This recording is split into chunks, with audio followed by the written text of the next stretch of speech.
वेदम येनो तस्मै श्री गुरुवे नमः।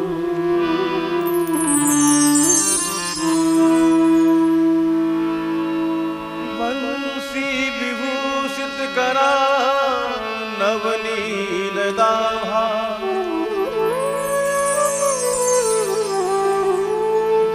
पीतांबरा तरुण बिंब फुलाधर्षा,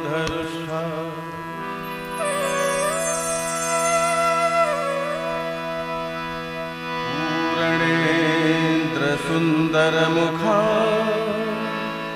दरविंद नेत्रा,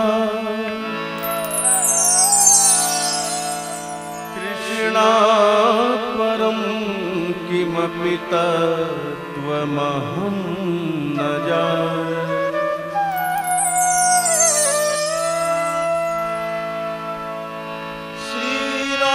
श्रीराम राम रघुनंदन राम राम, श्रीराम राम भरताग्रज राम राम,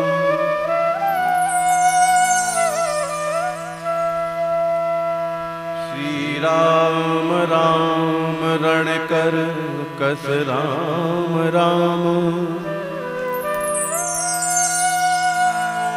श्रीराम राम शरणं भव राम राम।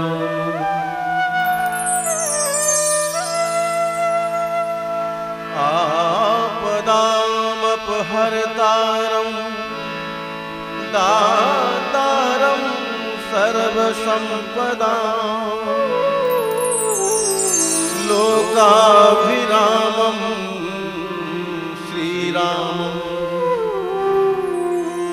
भूयो भूयो नमामि।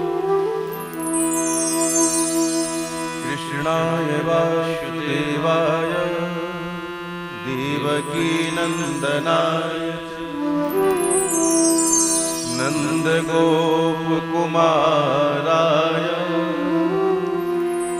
गोविन्दाय नमो नमः।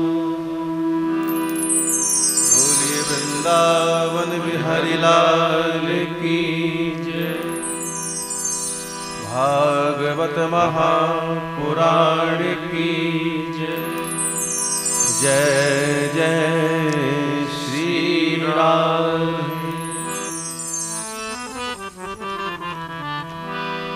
आइए आप सभी लोग मन और वाणी को पवित्र करें।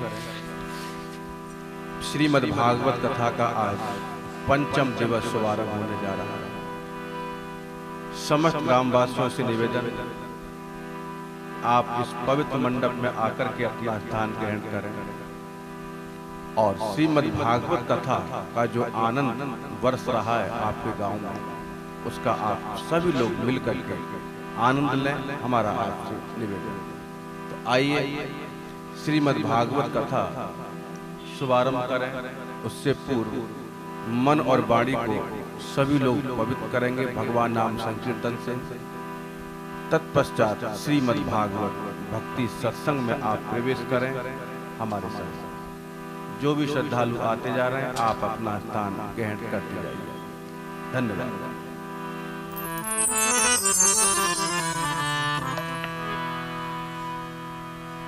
प्रभु जी मोरी लागी लगन मत तोड़ना,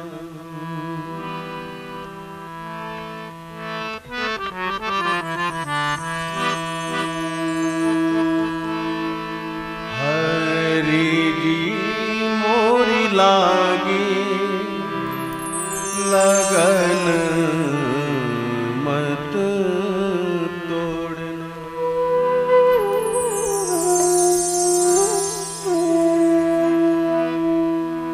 लागी लगन मत तोड़ना,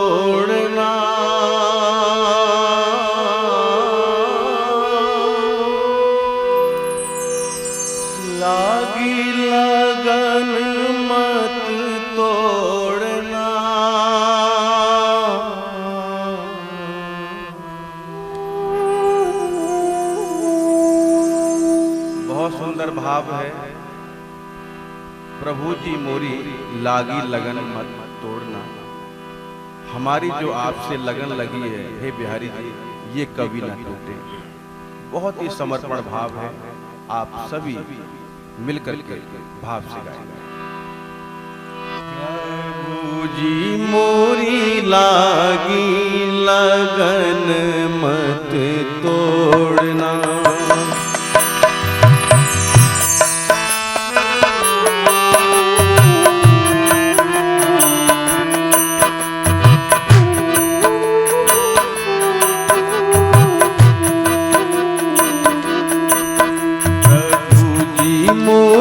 लागी लगन मत तोड़ना। प्रभु जी मोरी लागी लगन मत तोड़ना। लागी लगन मत तोड़ना। लागी लगन मत तोड़ना। हरि जी मोरी लागी लगन मत तोड़। हरि जी मोरी लागी लगन मत तोड़ना।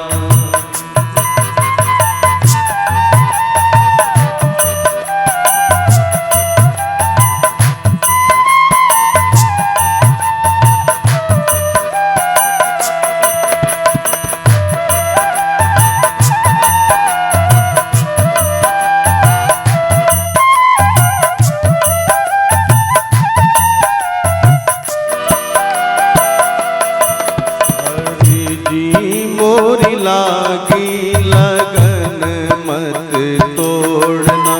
हरि जी मोरी लागी लगन मत तोड़ना। लागी लगन मत तोड़ना। लागी लगन मत तोड़ना।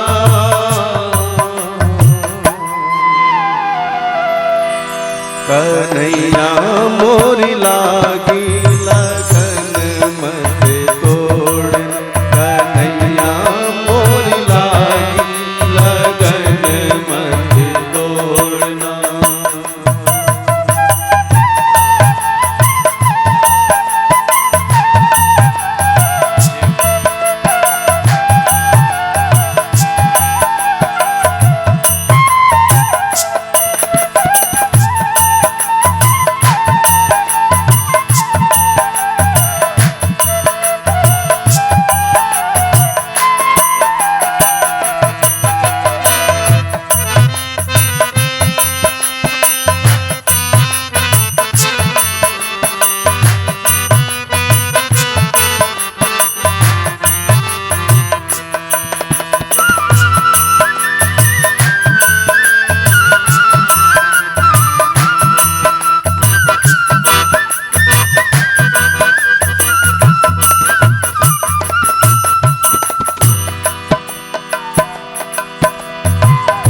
गहरी नदिया नाव पुरानी।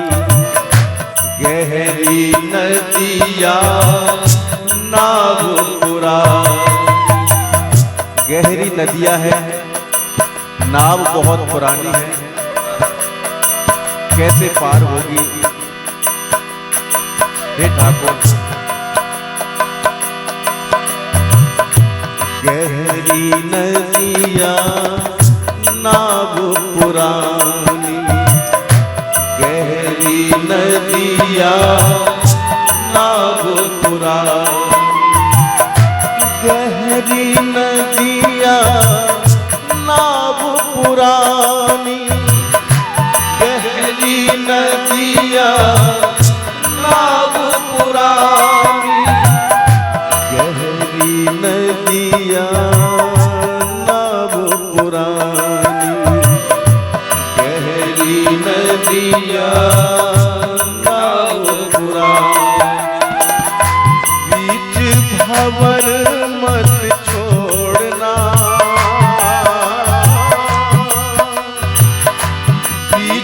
भंवर मत छोड़ना,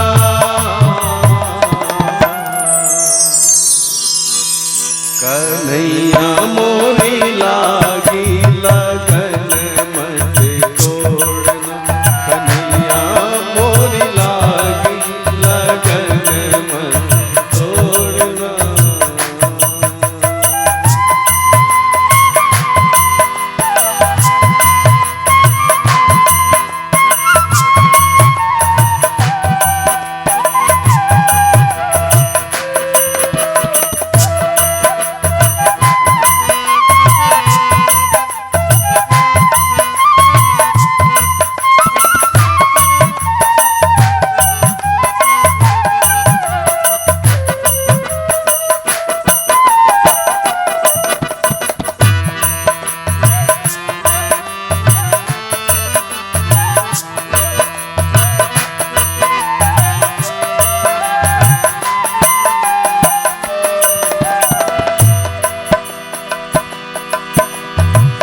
खेती बुवाई मैंने तेरे नाम की, खेती बुवाई मैंने तेरे नाम की, खेती बुवाई मैंने तेरे नाम की, खेती बुवाई मैंने तेरे नाम की, खेती बुवाई मैंने तेरे नाम की, खेती बुवाई मैंने तेरे नाम की, खेती बुवाई मैंने तेरे नाम की, खेती बुवाई मैंने तेरे नाम की, मेरे भरोसे मत छोड़ना, मेरे भरोसे मत छोड़ना, हरी दी मोरी लागी लगन मत तोड़, हरी दी मोरी लागी लगन मत तोड़ना।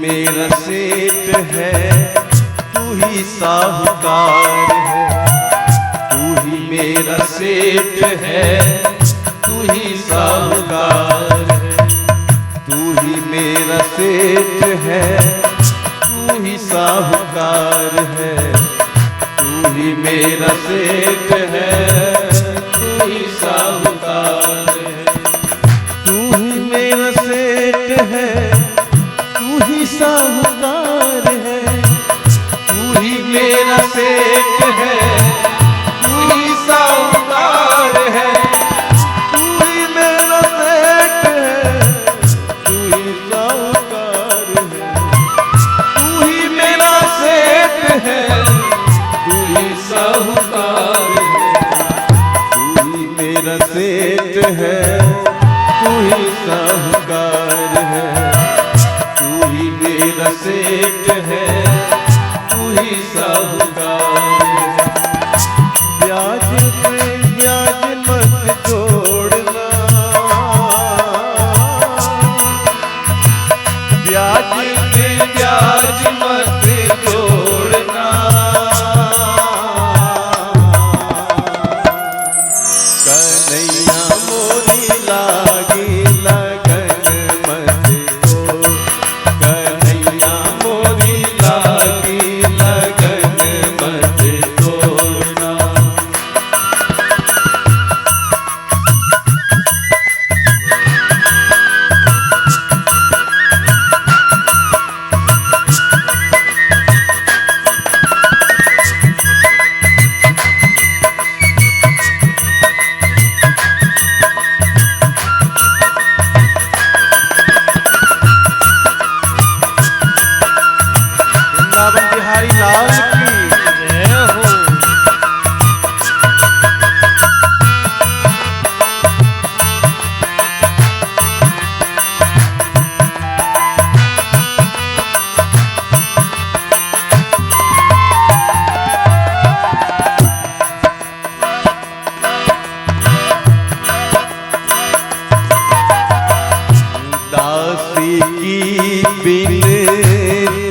सुन लीजो, दासी की विनती सुन लीजो, दासी की विनती सुन लीजो, दासी की विनती सुन लीजो, दासी की विनती सुन लीजो, दासी की विनती सुन लीजो, दासी की विनती सुन लीजो, दासी की विनती सुन लीजो, दासी की विनती सुन लीजो, दासी की विनती सुन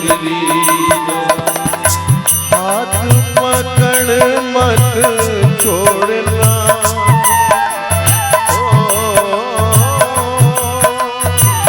हाथ पकड़ मत छोड़ना,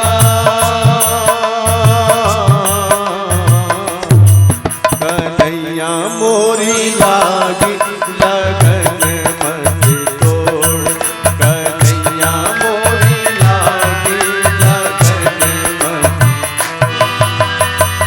लागी लगन मत तोड़ना, लागी लगन मत तोड़ना, प्रभु जी मोरी लागी लगन मत तोड़, प्रभु जी मोरी लागी लगन मत तोड़, लागी लगन मत तोड़ना, लागी लगन मत तोड़ना,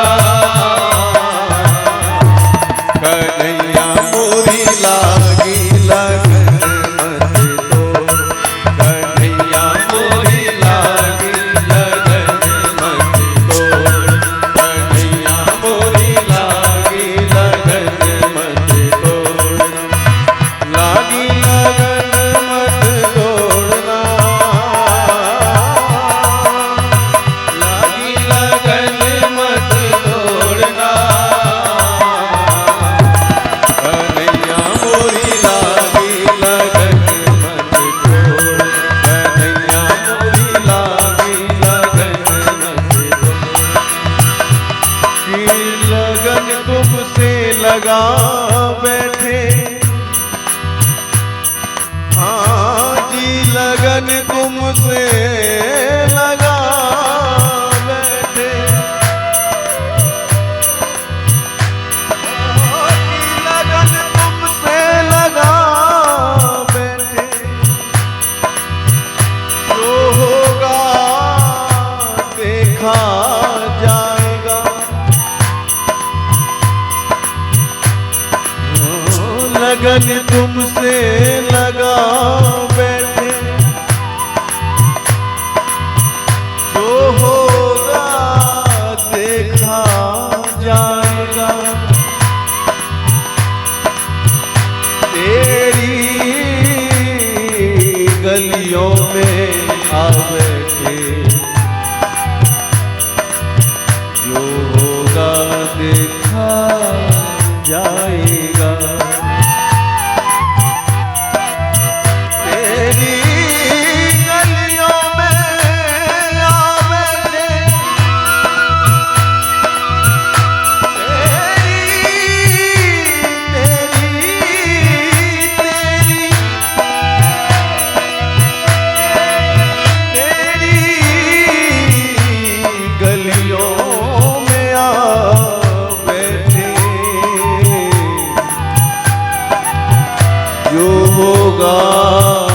देखा जाएगा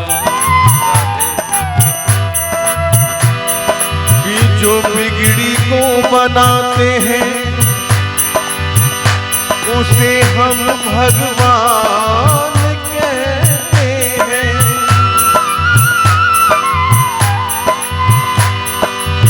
कि जो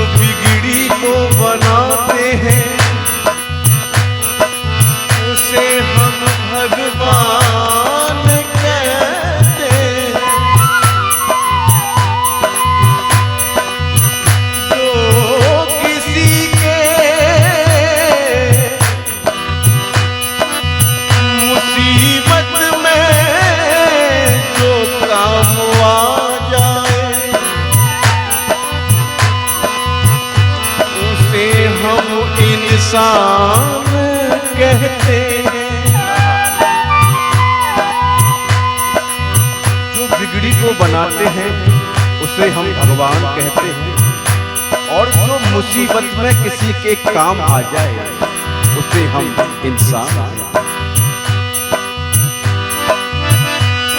जो बिगड़ी को बनाते हैं उसे हम भगवान कहते हैं। जो मुसीबत में काम आ जाए उसे हम इंसान कहते हैं। अरे जो दिल में रखता राम को, कि जो दिल में रखता राम को, जो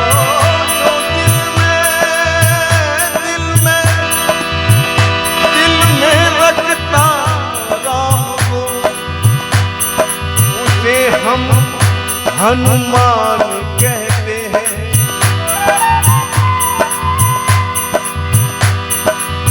जो दिल में रखता राम को,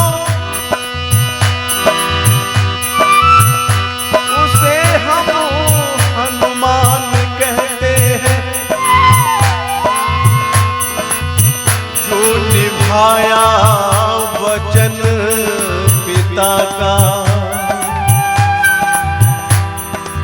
उसे हम श्री राम कहते हैं।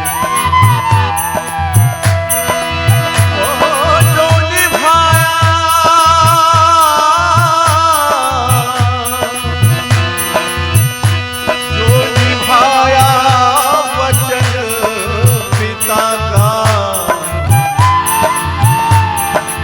उसे श्री राम कहते हैं।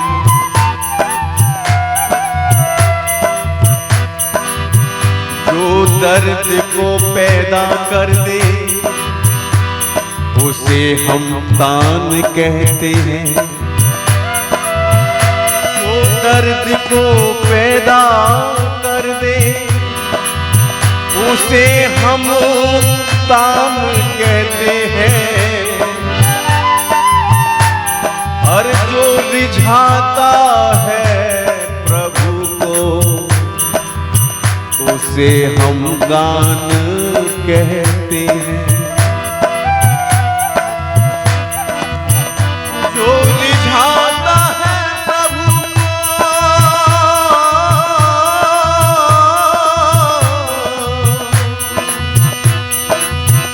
जो रिझाता है प्रभु को, उसे हम गान कहते हैं।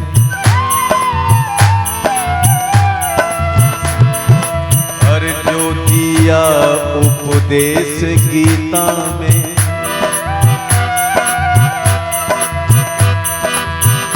जो दिया उपदेश गीता में,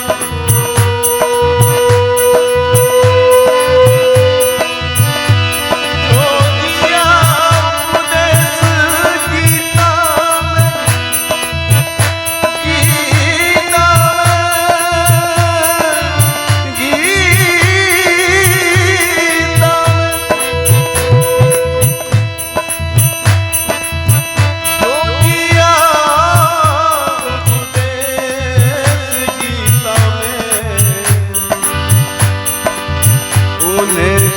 कृष्ण भगवान कहते हैं।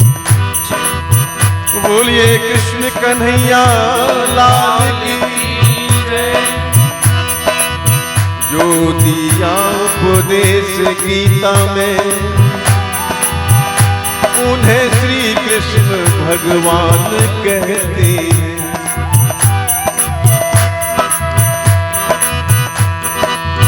लागी लगन मत तोड़ना, लागी लगन मत तोड़ना, लागी लगन मत तोड़ना।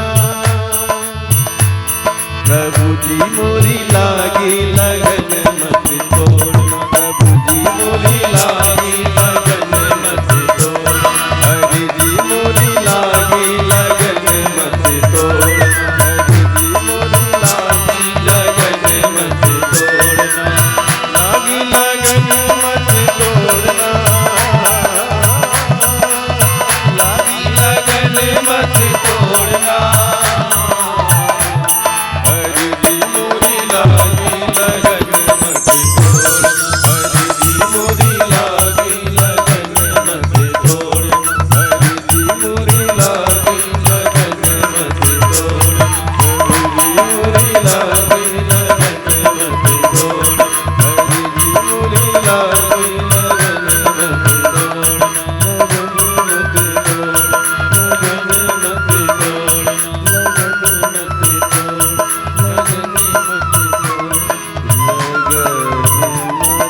बोली वृंदावन बिहारी लाल की जय। भागवत महापुराण की जय। जय जय श्री राधे। जय जय श्री राधे। जय जय श्री राधे।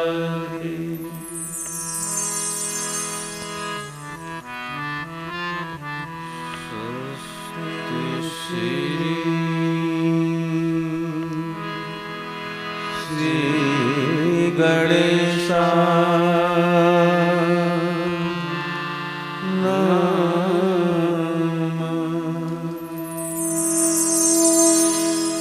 स्वस्ति श्री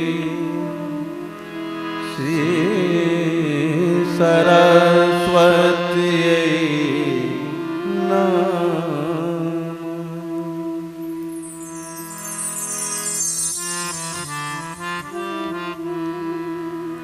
परम मंगल में परात्पर अखिलेश्वर अकारुण करुणा वरुणालय भक्त वांछा कल्प तरु तड़द्युत विनिंदित पीतांबरधारी श्री बालकृष्ण महाप्रभु की श्री वांगमयी प्रतिमूर्ति श्रीमद् भागवत महापुराण भक्ति सत्संग का आज पंचम दिवस शुभारंभ हो रहा है। देवी और सज्जनों, कल सायंकालीन बेला में आप चर्चा श्रवण कर रहे थे कि श्री कृष्ण का जन्म महोत्सव गोकुल में मनाया गया और कुछ क्षणों को ऐसा प्रतीत हुआ कि हम सभी लोग गोकुल में ही पहुंच गए हो। आचार्य शुकदेव ने कहा, परीक्षित, भगवान का उत्सव गोकुल में मनाया गया। भगवान के उत्सव की जीवन में आवश्यकता क्या है? आपका ध्यान अब मेरी ओर होना चाहिए। भगवान के उत्सव की जीवन में आवश्यकता क्या है?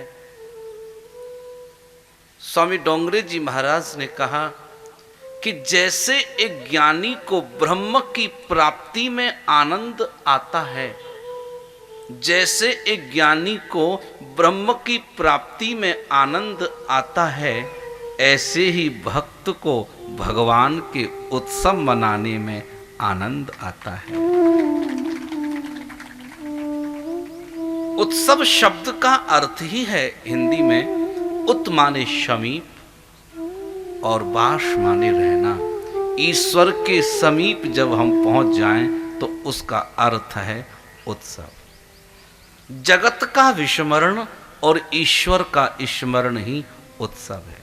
आप कभी प्रैक्टिकली प्रयोग करना।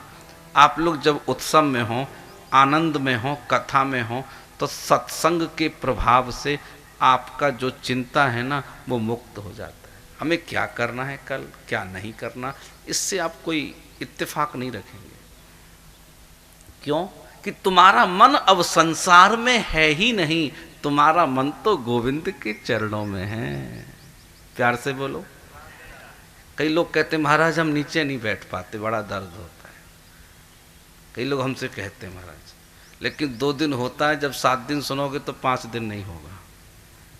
जब तक तुम पैर की तरफ ध्यान रखोगे तो दर्द है, और जैसे तुम भूल गए, भगवान की कथा में ध्यान चला गया, तो भूल जाओगे आप कुर्सी में बैठे हो कि सोफा में बैठे हो कि गद्दे में बैठे हो। प्यार से बोलो। तो बहुत इंपॉर्टेंट है तुम्हारा मन कहाँ है। यदि आप भागवत में रहने के बाद भी तुम्हारा मन संसार के कार्यों में लगा है, तो आप संसार में ही हैं, और संसार में सब काम करने के साथ साथ आपका मन गोविंद के चरणों में है, तो श्री ठाकुर जी की सेवा ही कर रहे हैं आप। प्यार से बोलो। श्रीमद् भागवत में लिखा कि भगवान सुखदेव कहते हैं, परीक्षित, नंदस आत्मज उत्पन्ने जाता लादो महामनः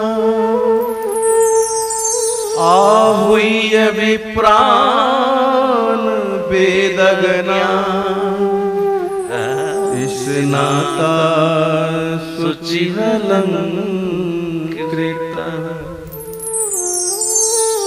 आहूय विप्रान वेद ज्ञान स्नाता शुचिरलंकृत।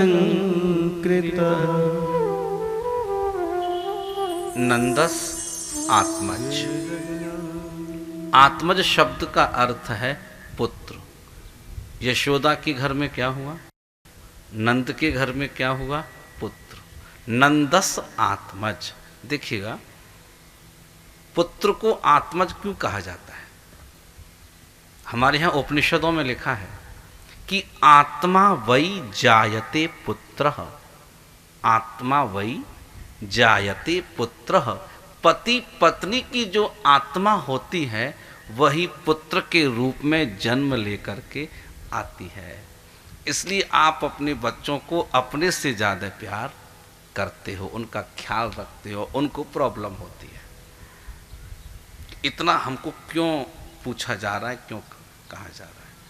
जब ऐसा महसूस करने लगे तो कहना बेटा जिस दिन पिता बनोगे मैं समझ में आ जाएगा कि हम क्यों पूछ रहे हैं। प्यार से बोलो। नंदस आत्मज। नंद के घर में जब पुत्र हुआ तो जाता लादो। आह्लाद शब्द का अर्थ मैंने बताया था आपको, प्रसन्नता। नंद के घर में क्या हुआ है? बेटा हुआ है, प्रसन्नता हुई है। महामनाह। महामना शब्द का अर्थ क्या है? देखिए, महामना जो शब्द का संबोधन है ना, जैसे महामहिम राष्ट्रपति। एक सम्माननीय राष्ट्रीय सदस्य के लिए हम महामहिम बोलते हैं या महामना बोलते हैं। महामना मदन मोहन मालवीय जी के सामने लिखा जाता है वर्तमान में आजकल। राष्ट्रपति को हम लोग महामहिम बोलते हैं। पहले हम लोग गवर्नर को भी महामहिम बोला करते थे, बट अभी बंद हो गया है पिछले 6 महीने या 7 महीने से। अब आप संबोधन में ना भी बोलेंगे तो कोई संवैधानिक आपत्ति आप पर नहीं होगी, आप सीधा बोल सकते हो। हमारे प्रदेश के राज्यपाल जो भी हैं हमारे बीच उपस्थित हैं, ऐसा कहा जा सकता है। उसके लिए महामहिम कहने की कोई आवश्यकता नहीं होगी। ओनली सिर्फ एक व्यक्ति के सामने महामहिम लगाना है, only president of India. Okay, प्यार से बोलो। तो नंद बाबा कौन है?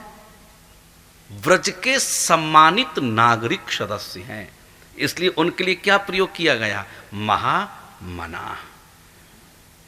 समझ गए ना? नंद बाबा के घर में जब पुत्र हुआ तो प्रसन्नता हुई, और जब प्रसन्नता हुई तो उन्होंने क्या किया? आहूय। आहूय माने आमंत्रित किया। आमंत्रित माने इनवाइट किया। किसको? विप्रान, ब्राह्मणों को। हम लोग ऐसे हैं, जन्म होगा तब भी हमारी याद आएगी, विवाह होगा तब भी हमारी याद आएगी, और जब आप शरीर को छोड़ देंगे ना तब भी हम ही मंत्र बोलेंगे। सिर्फ हमें आप गाली दे सकते हो। प्यार से बोलो। आपका जन्म होगा तब हम आएंगे, विवाह होगा तब हम आएंगे, मोक्ष की जब बात होगी तब हम तुम्हें भागवत सुनाने आएंगे, और जब तुम शरीर को त्याग दोगे तो हमारे मंत्रों के बिना आपका मोक्ष नहीं होगा। प्यार से बोलो। और बदले में हम आपसे कुछ भी नहीं लेंगे। ब्राह्मणी सिर्फ एक ऐसा है जो अपनी दक्षिणा तय नहीं करता, बाकी सब लोग अपना पारिश्रमिक तय कर लेते हैं। और लोग आने के बाद महाराज सब तो गरीब आदमी है, तो उसका और फायदा उठाते हैं। प्यार से बोलो। तो आहूय किसको आमंत्रित किया? विप्रान। ओके, कौन से ब्राह्मण? ब्राह्मण तो बहुत सारे होते हैं ना। वेद ज्ञान, जिनको वेद का ज्ञान था, उन सभी ब्राह्मणों को आमंत्रित किया। और जब ब्राह्मण आए तो क्या किया? वाचयित्वा स्वस्त्यैनम जात कर्मा यजस्य वै यामास विधिवत पितृदेवार्चनम तथा कारयामास विधिवत पितृदेवार्चनम तथा। वाचित्वा सभी ब्रजवासी ब्राह्मणों ने आकर के स्वस्ति वाचन का पाठ किया। स्वस्ति वाचन मीन्स मंगल करने वाले मंत्रों को बोलना। सभी ब्रजवासियों ने कहा एक मंत्र मैं आपको जरूर सुनाऊंगा जिससे आपका मंगल होगा। मंत्र आप भले ही ना समझें लेकिन श्रवण करने मात्र से भी मंत्रों से मंगल होता है। हरि ओम स्वस्ति न इंद्रो वृद्धस्रवाः स्वस्ति नः पूषा विश्ववेदाः स्वस्ति नस्तार्क्ष्यो अरिष्टानेमिः स्वस्ति नो बृहस्पतिर्दधातु।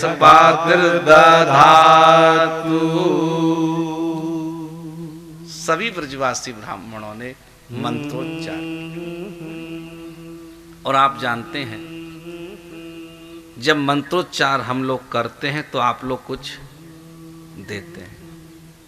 भाई पूजा हो, पारायण हो, भागवत हो तो हम लोग दक्षिणा में देते हैं ना।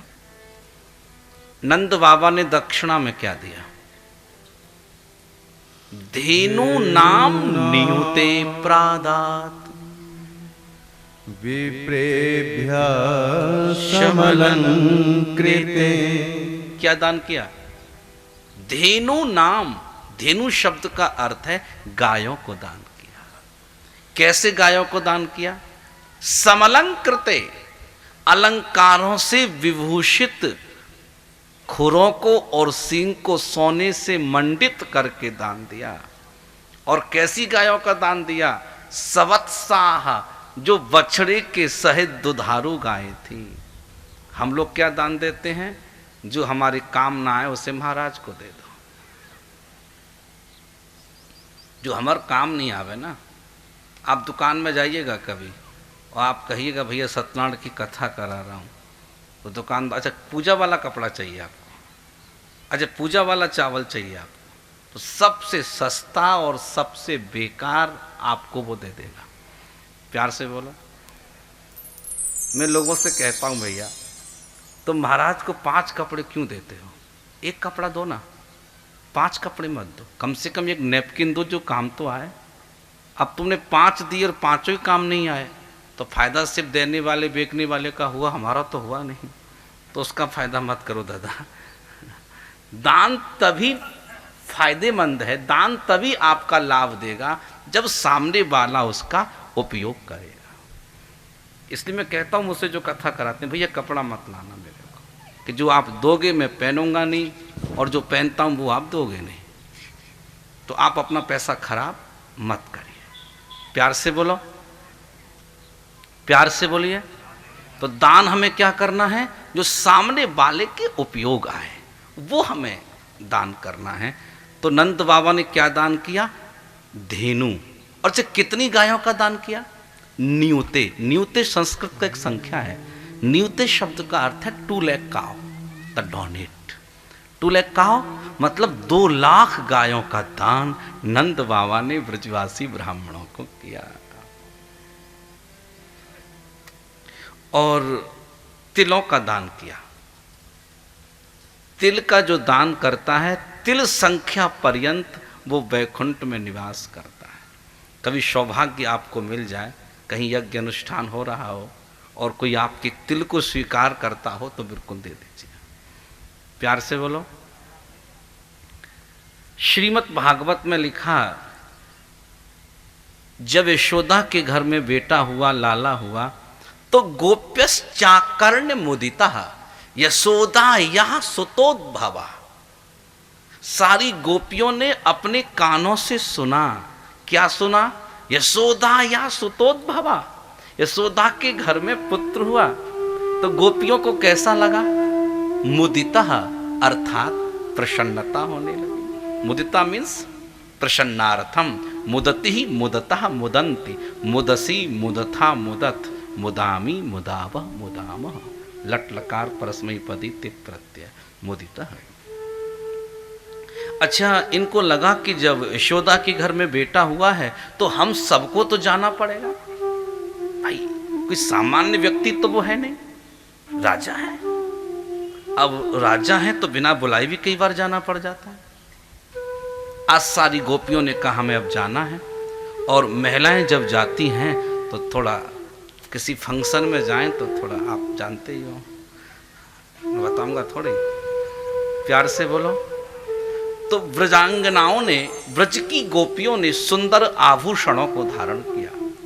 और भागवत में लिखा, गोप्य समृष्ट मणिकुंडल निष्कंठ्या चित्रांबरा पति शिखा चितमाल वर्षा नंदालयं शवलया ब्रजतुर्भिरेषु व्यालोल कुंडल पयो धरहार्षो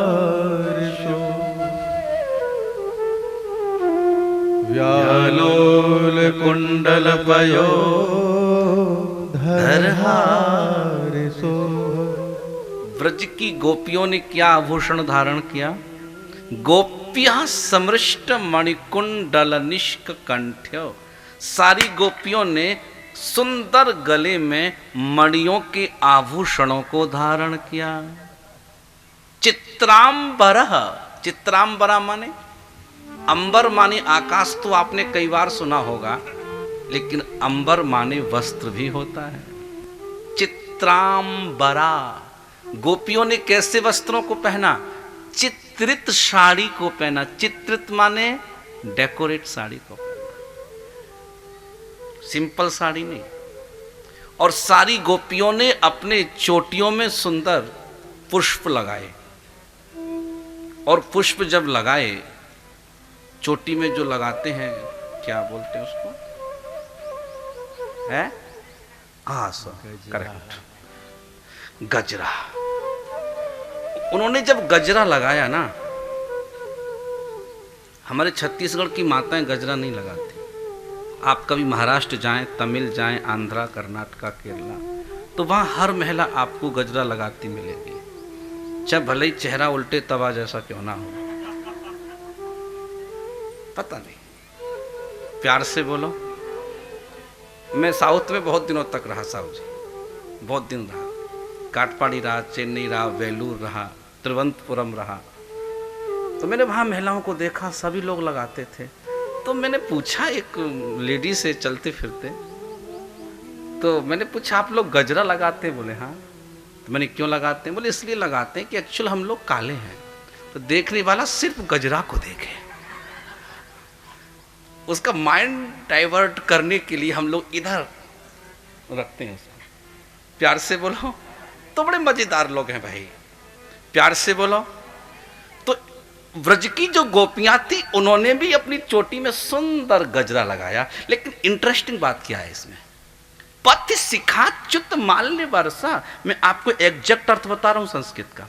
जब गोपियां चल रही थीं उस गजरे को लगाकर, तो उनका सिर हिल रहा था। ऐसा हो नहीं सकता कि महिला चले और सिर ना हिले। ये तो इम्पॉसिबल वाली बात है। जब वो चल रही थी तो उनके सिर के कंपन से, सिर के हिलने से उनकी चोटी हिल रही थी, और चोटी के हिलने से लगे जो गजरे में फूल थे वो रास्ते में गिरते हुए चले जा रहे थे। भागवत में लिखा, पति शिखा च्युत माल्य वर्षा। शिखा माने चोटी, पति माने रास्ता, पुष्पों की बारिश होती चली जा रही थी। क्या बात है, आनंद आ गया होगा। प्यार से बोलो। अच्छा, ये गोपियां कहां जा रही हैं? नंदालयम शवलया। कहां जा रही हैं? अब आप समझते जा रहे हो। जब तक समझोगे तब तक भागवत खत्म हो जाएगी। यही तो प्रॉब्लम है। मैंने आपको अभी तक तैयार किया है समझने लायक। प्यार से बोलो, नंदालयम, नंद के घर जा रही है। अच्छा, क्या सिंपल अकेली जा रही थी? ना ना ना ना, शवलयाहा मीन्स ग्रुपिंग के साथ जा रही है, यूथ के साथ जा रही है, समूह के साथ जा रही है। हमारी भारतीय महिला अकेला जाना पसंद नहीं करती। वो बहुत नाराज होती है जब पति कहता है तुम चली जाओ। हाँ, उसको पसंद नहीं है, लेकिन अब कह रहा है तो जाना है। हमारी महिलाएं बहुत ननद को ले जाएगी, सास को ले जाएगी, मौसी कोई ना कोई साथ में उसका। प्यार से बोलो। तो श्रीमद् भागवत में क्या लिखा? ये सारी गोपियां जा रही हैं। व्यालोल कुंडल पयो धरहार शोभा। सुखदेव कहते हैं कि जब गोपियां जा रही थी तो उनके कानों का जो कुंडल था और गले में जो सुंदर स्वर्ण का हार था, उसकी शोभा का तो वर्णन ही नहीं किया जा सकता। इतना ब्यूटीफुल वो हार था, बाप रे, मजा आ गया। मैंने देखा नहीं था, बस पढ़ा ही है। प्यार से बोलो। सारी गोपियां ना यशोदा के घर पहुंची और क्या बोली? ताम आशीष प्रयुंजा चिरम पाहीति बालिके हरिद्रा चूर्ण तैलाद भी सिंचन्त्यो जनमुजग। ताम आशीष, हरि माँ यशोदा, हम तुम्हारे बेटे को आशीर्वाद देते हैं। यशोदा ने कहा कौन सा आशीर्वाद देती हो? चिरम पाहीति बालिके, मतलब तुम्हारा पुत्र जो है ना, ये चिरकाल तक जिए, चिरंजीवी भवः, आयुष्मान भवः। ये असली आशीर्वाद है। जब आप कहते हो ना 100 साल तक जियो, तो ऐसा लगता है ये व्यक्ति 100 साल के बाद हमें मरा हुआ देखना चाहता है। संस्कृत की खूबसूरती देखिए, कितना शब्दों को ट्रांसलेट किया यहाँ पे। मैं आपको बताऊं, चिरंजीवी भवः, आप चिरकाल तक जिए। और सारी गोपियां प्रसन्न हो गईं। और भागवत में लिखा, महिलाएं जब प्रसन्न होती हैं तो उनका मनोरंजन करने का तरीका कुछ अलग ही होता है। हरिद्रा चूर्ण तैलाद भी गोपियों ने कैसे मनोरंजन किया, कैसे प्रसन्नता व्यक्त की? बोले हल्दी के चूर्ण को दही में मिलाया, हल्दी के चूर्ण को दही में मिलाया और तेल भी उसमें डाला, तेल भी उसमें डाला और कुछ बेसन का प्रयोग किया और एक दूसरों के कपोलों पर लगाया। जब गोपियों ने एक दूसरों के कपोलों पर लगाया तो गोपियां कैसी लगने लगी? जानते हो गोपियां कैसी लगी? भागवत में लिखा, नव कुंकुम किंचल मुख पंकज भूतया। सारी गोपियां मुंह पर उसका लेप कर कर भूत जैसी दिखने लगी। पंकज भूतया, पंकज माने जो सुंदर कमल जैसे जिनके मुखारविंद थे। आज आप गुलाल चेहरे में होली में लगा लेते हो, कितना डर लगता है देख के, डर लगता है ना? प्यार से बोलो। हाँ, तो सारी महिलाएं ऐसी दिखाई पड़ने लगी। और सिंचंत्यो, सिंचंतो मीन्स सारी गोपियों ने उस हल्दी के चूर्ण को दही में मिश्रित करके छिड़काव कर दिया, सिंचन कर दिया, सबकी साड़ियों पर ऐसे गिरा दिया। हल्दी बड़ा शुभ माना जाती है। और आज सारे ब्रज में लोग प्रसन्न हैं, लेकिन आप समझ सकते हो, जहां सब लोग प्रसन्न होते हैं मां कोई ना कोई अप्रसन्न भी होता है। इस दुनिया में सबको खुश रखना संभव नहीं है। तुम 100% काम करना, बिल्कुल ईमानदारी से करना, फिर भी लोगों का मुंह पर आप ताले नहीं लगा सकते। उनका तो मतलब कुछ ना कुछ कहना है, और जब तक कहने वाले रहेंगे ना, तभी सुनने में मजा आता है और तभी काम करने में मजा आता है। प्यार से बोलो।